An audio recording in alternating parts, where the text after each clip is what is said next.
ரொம்ப சந்தோஷம். இந்த படம் பார்த்துட்டு வந்து நீங்கள் எல்லோரும் சொன்னீங்க. என்னோட பத்திரிக்கை நண்பர்கள்லாம் சொன்னாங்க, "உங்கள் சம்பளத்தை ஏற்றிடுவீங்களா?" அப்படின்லாம் கேட்டாங்க ஃபஸ்ட்டு. கண்டிப்பாக முதல் கண்டிஷன் சம்பளம் ஏறாது. அதே சம்பளம் தான். அதை உறுதியளிக்கிறேன். ஏன்னா இந்த பட்ஜெட்டில் இப்படி தான் எடுக்கணும்.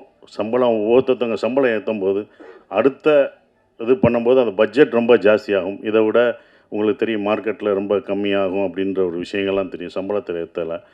இன்னும் ரொம்ப சந்தோஷம் என்னென்னா, எனக்கு பல ஆண்டுகளுக்கு அப்புறம் இவ்வளோ பெரிய வெற்றி கிடச்சிருக்கு. அதுதான் ஒன்று. இவ்வளோ பெரிய வெற்றி கிடச்சது பெரிய வெற்றி. இது என்னோடய வெற்றியாக நான் நினைக்கல.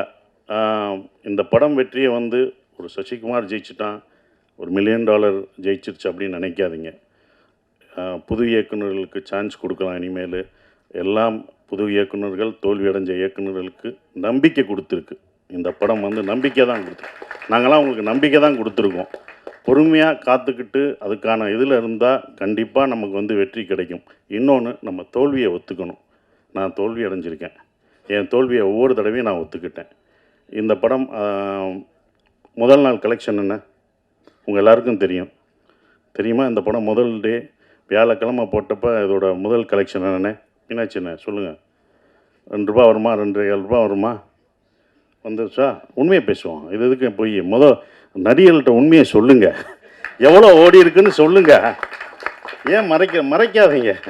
எவ்வளோ ஓடி இருக்குன்னு சொன்னால் தான் யாரும் சம்பளம் ஏற்ற மாட்டாங்க, யாரும் எதுவும் பண்ண மாட்டாங்க, உண்மையாக இருப்பாங்க. அப்போ நீங்கள் ஒவ்வொரு தடவையும் சொல்லும்போது தான் சார் இந்த 2.5 ஏன் நான் சொல்கிறேன்னா, முதல் நாள் இந்த படத்தோட கலெக்ஷன் 2.5 அப்படின்னா என்னோடய மொத்த படம் ஒரு படம் 2.5 தான் கலெக்ட் ஆகிருக்கு. அதை நான் தெரிஞ்சுக்கிட்டேன்.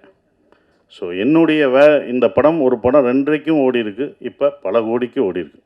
இதோட இது உங்களுக்கு தெரியும். இது பெரிய ஹையஸ்ட். என்னுடைய ஹையஸ்ட்டு இது குட்டிப்புலி தான். சுந்தரபாண்டியனும் குட்டிப்புலி தான். அந்த குட்டிப்புலியும் சுந்தரபாண்டியனும் ஹையஸ்ட் கலெக்ஷனை இந்த டூரிஸ்ட் ஃபேமிலி அடிச்சிருக்கு. அது ரொம்ப சந்தோஷமாக இருக்குது. அப்போ ஒரு நம்பிக்கை கொடுக்குற நான் இதை ஏன் இவ்வளோ தூரம் சொல்கிறேன்னா, இனி வரும் உங்களுக்கு நம்பிக்கை என்றைக்கும் விடாமுயற்சியோட விட்டு கொடுக்கக்கூடாது. அந்த நம்பிக்கை கொடுக்குறதா ஒரு 5 பேருக்கு நம்பிக்கை கொடுத்தா எனக்கு சந்தோஷமாக இருக்கும்னு நான் நினைக்கிறேன்.